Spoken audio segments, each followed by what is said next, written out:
آج ہم اس ویڈیو میں غزوہ خندق کے بارے میں معلومات حاصل کریں گے۔ اس کو غزوہ احزاب بھی کہا جاتا ہے۔ اس غزوہ کو غزوہ احزاب اس لیے کہا جاتا ہے کیونکہ مسلمانوں کے خلاف اس جنگ میں بہت سے لوگ مختلف قبیلوں سے آئے تھے، اور اس جنگ کو غزوہ خندق اس لیے کہا جاتا ہے کیونکہ اس جنگ میں مسلمانوں نے خندق بنائی تھی۔ اس جنگ سے پہلے غزوہ بدر اور غزوہ احد قریش والوں سے ہو چکی تھی۔ غزوہ احد کے آخر پر ابو سفیان نے کہا تھا کہ نیکسٹ ایئر ہم پھر آئیں گے۔ اگلے سال وہ کسی بہانے سے واپس لوٹ گئے۔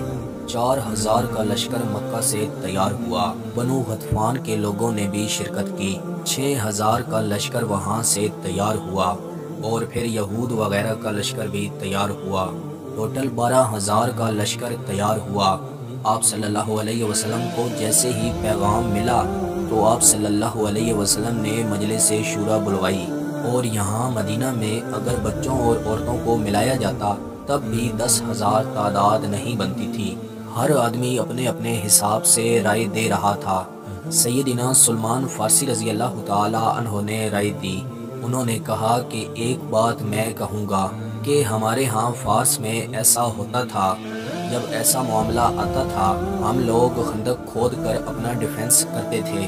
اگر آپ کو ٹھیک لگے تو ہم یہاں یہ فارمولہ آزما سکتے ہیں۔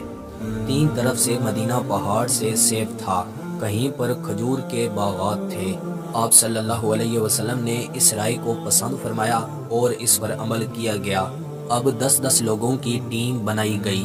4-4 ہاتھ سب کھودیں گے۔ تقریباً 1 میل کھودنا تھا۔ رات دن ایک کر کے صحابہ کرام کھودنے لگ گئے۔ مسلمانوں کے لیے بہت آزمائش کا وقت تھا۔ مسلمانوں کا یہ حال تھا کہ 3 دن کا فاقہ ہو رہا تھا۔ اس غزوہ میں بہت سے معجزے بھی ہوئے۔ سیدنا نعمان بن بشیر رضی اللہ تعالی عنہ کی بہن تھوڑی سی کھجوریں اپنے بھائی کے لیے لے کر آئی تھی۔ آپ صلی اللہ علیہ وسلم نے اسے بلایا اور فرمایا کہ کھجوریں رکھ دیں، اور مسلمانوں کو بلایا، سب کو فرمایا کہ کھاؤ۔ سب مسلمانوں نے کھایا۔ آپ صلی اللہ علیہ وسلم نے اپنی چادر پر پھیلا دی۔ سب نے کھا لی مگر وہ ختم نہ ہوئی۔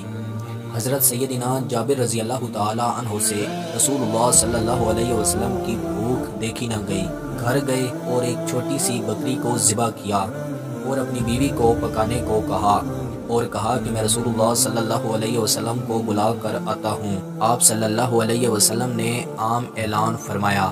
سیدنا جابر حیران ہوئے کہ اب ہم کیا کریں گے۔ آپ صلی اللہ علیہ وسلم نے فرمایا پریشان مت ہوں، جب تک میں نہ آؤں نکالنا مت، اور سب لوگوں نے کھانا کھا لیا۔ آپ صلی اللہ علیہ وسلم نے کپڑا ڈالا اور فرمایا اس کو دیکھنا مت۔ جب مسلمان خندق کھود رہے تھے تو ایک چٹان آئی، وہ کسی سے ٹوٹ نہیں رہی تھی۔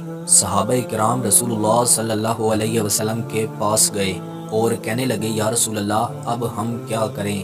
آپ صلی اللہ علیہ وسلم نے فرمایا میں آتا ہوں۔ آپ صلی اللہ علیہ وسلم نے خود ضرب لگائی، چنگاری نکلی۔ آپ صلی اللہ علیہ وسلم نے فرمایا خوش ہو جاؤ، مجھے شام کی کنجیاں دی گئی۔ پھر ایک ضرب لگائی، خوش ہو جاؤ، مجھے فارس دے دیا گیا، میں وہاں کے سفید محل دیکھ رہا ہوں۔ پھر ایک ضرب لگائی اور فرمایا خوش ہو جاؤ، مجھے یمن کی چابیاں دے دی گئی۔ اس طرح آپ صلی اللہ علیہ وسلم نے پیش گوئی کی اور وہ چٹان ٹوٹ گئی۔ قافلہ آنے سے پہلے مسلمانوں نے خندق کو کمپلیٹ کر لیا، اور مکہ والوں کو اس کی خبر تک نہ ہوئی۔ وہ اس بات کو سوچ بھی نہیں سکتے تھے کہ مسلمان یہ کیا کر رہے ہیں۔ وہ اپنی تعداد پر خوش تھے، لیکن جیسے ہی ابو سفیان کا قافلہ آیا، ابھی بنو غطفان والے نہیں آئے تھے۔ تیر انداز مسلمانوں کے بیٹھے ہوئے تھے۔ عورتوں اور بچوں کو حضور صلی اللہ علیہ وسلم نے سیدنا حسان بن ثابت کے قلعے میں بھیج دیا تھا۔ عبداللہ بن مکتوم رضی اللہ تعالی عنہ اور حسان بن ثابت رضی اللہ تعالی عنہ کو وہیں رہنے کا حکم دیا، اور صحابہ کرام کو لے کر حضور صلی اللہ علیہ وسلم یہاں آئے۔ جب بنو غطفان وغیرہ آئے اور انہیں معلوم ہوا کہ یہاں معاملہ ہی خراب ہے، خندق ہے، اب آگے نہیں جا سکتے ہیں، ابو سفیان نے کہا گھبرانے کی کوئی بات نہیں، کبھی تو آگے آئیں گے، اور وہاں خیمے لگا کر بیٹھ گئے۔ اب بنو غطفان اور قریش مکہ والوں کے درمیان تنازع ہونے شروع ہو گئے اور بنو قریظہ والے بھی ان کے ساتھ مل گئے، اور یہی وہ ٹائم تھا کہ رسول اللہ صلی اللہ علیہ وسلم کی عصر کی نماز قضا ہوئی اور آپ صلی اللہ علیہ وسلم نے مغرب کے بعد عصر کی نماز ادا کی۔ اب بنو قریظہ والوں نے کہا کہ مدینہ والوں کا پتہ لگاتے ہیں کہ وہاں کوئی لڑائی کے لیے موجود بھی ہے یا نہیں۔ انہوں نے ایک جاسوس بھیجا۔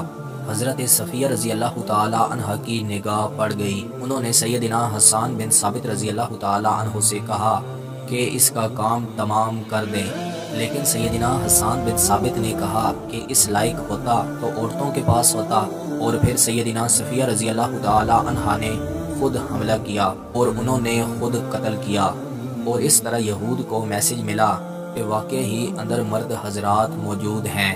اکرمہ بن ابی جہل، عمر بن عبد الود، زرار بن خطاب، یہ گروپ تھا جو خندق پار کرنے میں کامیاب ہوئے۔ یہ لوگ مسلمانوں کے ایریا میں آئے۔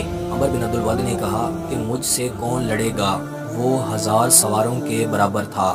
عرب میں اس سے زیادہ مشہور پہلوان کوئی نہیں تھا۔ حضرت علی رضی اللہ تعالی عنہ آئے اور کہا کہ میں تم سے لڑوں گا، اور سیدنا علی رضی اللہ تعالی عنہ علیہ السلام نے اس کے سامنے 3 آپشن رکھے، یا اسلام قبول کرو، یا یہاں سے چلے جاؤ، یا پھر مجھ سے لڑو۔ اس نے حضرت علی رضی اللہ تعالی عنہ سے کہا کہ تمہارے لیے بہتر ہے یہاں سے چلے جاؤ۔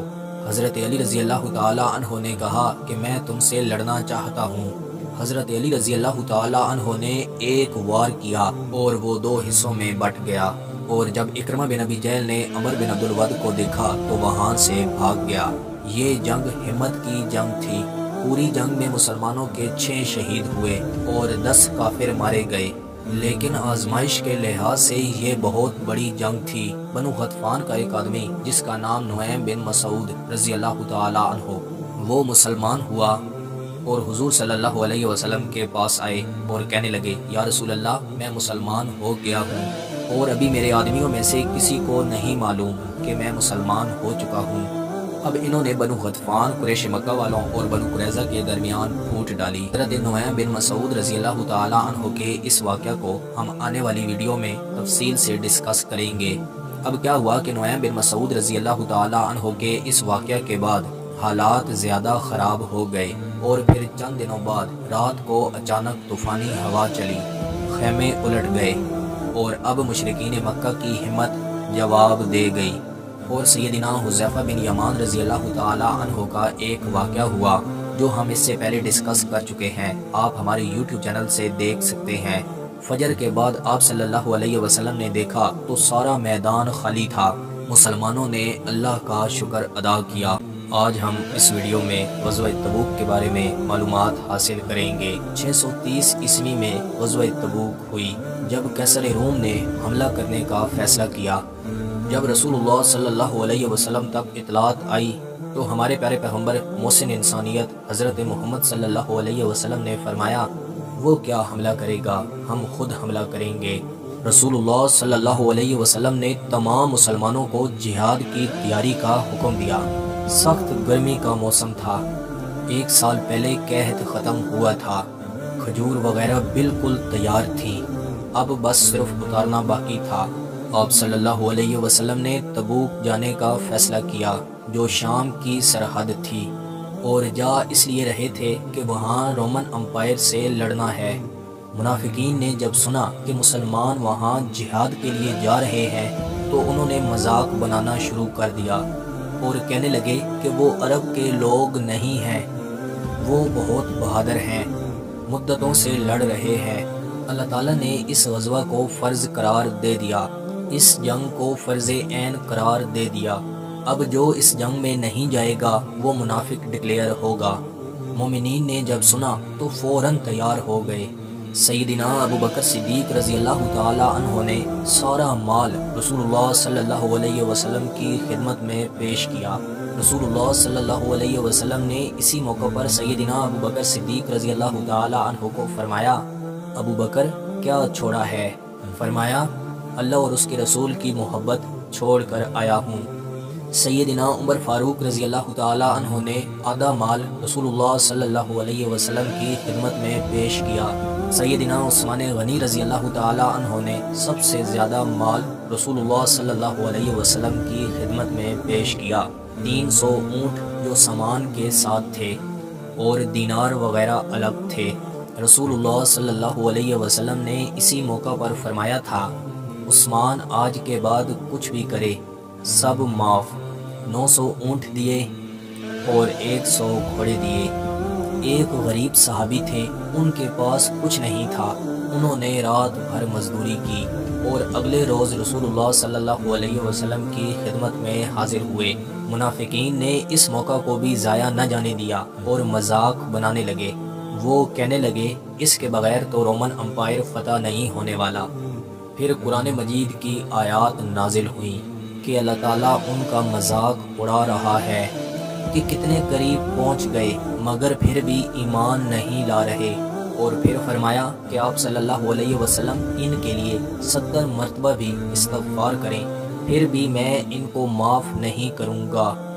مومنین مال جمع کر رہے تھے اور منافقین بہانے بنانے لگے۔ 30,000 لوگ تیار ہوئے اور راشن پانی بہت کم تھا۔ 18 صحابہ کرام پر 1 اونٹ آتا تھا، پانی بہت کم تھا۔ اس غزوہ میں مسلمانوں کے لیے بہت سی آزمائشیں تھیں۔ اب ایک بحث کہ مدینہ کو کون سیب رکھے گا، کیونکہ منافقین کی بڑی تعداد مدینہ میں تھی اور سب کو جانا تھا۔ اب مدینہ میں صرف بچے، عورتیں اور منافقین تھے۔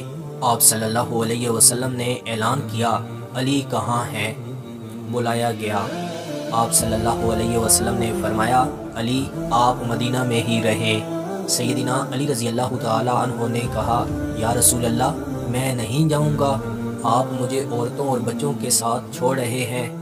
ہمارے پیارے پیغمبر محسن انسانیت حضرت محمد صلی اللہ علیہ وسلم نے سیدنا علی رضی اللہ تعالیٰ عنہ کو تسلی دی۔ فرمایا، اے علی کیا تم اس بات سے خوش نہیں ہوتے کہ تمہارا ہمارے نزدیک وہی مقام ہے جو موسیٰ کے نزدیک ہارون کا تھا، سوائے اس کے کہ میرے بعد کوئی نبی نہیں۔ مسلمان تبوک پہنچے، 30,000 مسلمانوں کا لشکر تھا۔ آپ صلی اللہ علیہ وسلم نے 20 روز تک ویٹ کیا لیکن وہ سامنے نہ آئے۔ آج تک کوئی اس کی وجوہات نہیں دے پایا کہ وہ کس وجہ سے نہیں آئے تھے۔ ہرقل کے ذہن میں یہ تھا کہ وقت کا رسول سامنے آیا ہوا ہے اور انہیں کسی صورت بھی ہرایا نہیں جا سکتا۔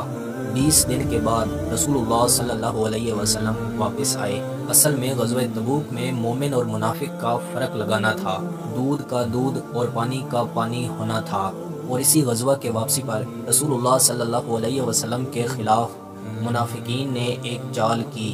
نبی صلی اللہ علیہ وسلم نے ان پر لعنت فرمائی اور ان کے بارے میں پیشن گوئی کی، اور اسی موقع پر حضور صلی اللہ علیہ وسلم نے حضرت حذیفہ بن یمان رضی اللہ تعالیٰ عنہ کو 12 منافقین کے نام بتائے، اور اسی وجہ سے حضرت حذیفہ بن یمان رضی اللہ تعالیٰ عنہ کو رازدار رسول کہا جاتا ہے۔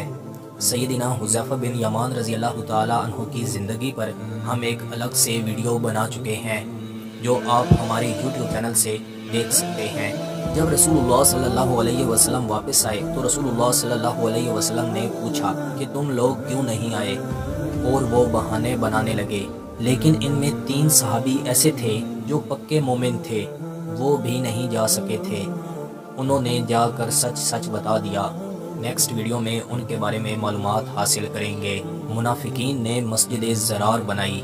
جب رسول اللہ صلی اللہ علیہ وسلم واپس آئے اور وہ کہنے لگے، یا رسول اللہ ایک دفعہ آپ ہماری مسجد میں نماز پڑھا دیں، لیکن اللہ تعالیٰ نے اپنے رسول صلی اللہ علیہ وسلم کو منع فرما دیا۔